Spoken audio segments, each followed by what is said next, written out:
Good evening and thanks for joining us. I'm Rob Caldwell. And I'm Peggy Kaiser. Amanda Hill is off tonight. Tonight on 207, when Portland Stage Company needed someone to do the lighting for its latest production, it didn't have to look too far, only about a mile away. You'll hear from the Tony Award-winning lighting designer who is thrilled to be back at work after the longest break of his career. First tonight, Joshua Hrehovcik calls himself the retro road tripper, and that's an accurate description. He's drawn to things that are old, whether from the 1950s or from the 1750s. He's equally at home, moseying about, especially near his home in York County. He's recently published 2 books of photographs he's taken while out meandering, Retro Road Trip Maine and Retro Road Trip Winter in Southern Maine. Putting out 2 books is unusual for someone who started taking photos seriously only 2 years ago. The whole reason was I started posting pictures on Instagram to convince my cousins to come visit me up here in Maine. And they started following me, and then suddenly people who weren't my cousins started following me. Have you had any training, any photography classes or instruction? Well, I did spend 3 whole months in a cinema program when I was in college a long time ago. It was one of the top cinema schools in the country. Unfortunately, I was not one of the top cinema students. One of the things that comes through in the books is you strike me as a guy who just likes to go out in the car or on foot and wander. Is that Yes. a pretty fair appraisal? Absolutely. Sunday drives, that's my thing. And sometimes I have a plan, and sometimes it's just, let's go that way. If you go out on a nice Sunday afternoon and drive around for a couple of hours, how many photos will you take? Oh dear. Thanks to technology, it's a lot.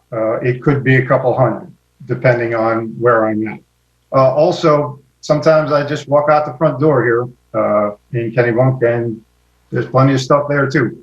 When you go out with your camera, what are you looking for? Is there anything that you have in mind, or do you just wait and see what the world presents you with? It's funny because sometimes I go out with a plan and I want to get to a certain place and a certain thing that I might have seen before. And then other times I found that getting lost and taking wrong turns have come up with some of the best pictures.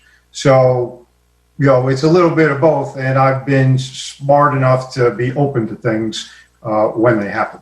Every photo in these 2 books was taken within, what, a 40-minute drive or so of where you live? Oh, yeah. Mm-hmm. And that makes me wonder, how hard is it to see places that you know with a fresh eye? That could be a challenge sometimes, as we just take for granted the sights around us that would be striking to other people, but we've seen them literally 1,000 times, and they just don't mean that much to us. How does it work for you?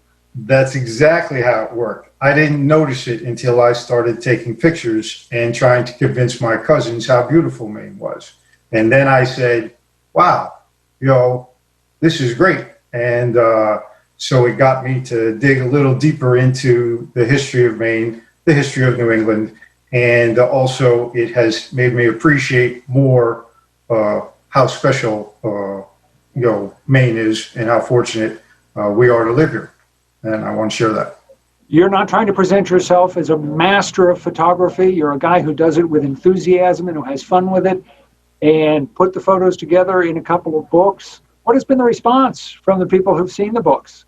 Well, the response has been very encouraging and surprising, mostly surprising, because people who aren't related to me have actually purchased the book, and I didn't really expect that. These days, how often do you go out and take photos?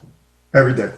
Every day. So is this something that you're going to sort of turn into your own little franchise? More books in the future? Oh, there are more books in the future. You know, we'll have to see how it goes, but you know, I don't know if anyone will be interested in them, but there certainly will be more books coming out. I know that. So one thing is clear, you're having fun with this. Oh, it's a wonderful hobby. It's a great way to spend your time. And again, like you said, it gives you a different look at things that maybe you hadn't appreciated before. As you can see, Josh Hrehovcik is modest about his photographs. In his words, All that some of them required was for him to take a stroll out the front door.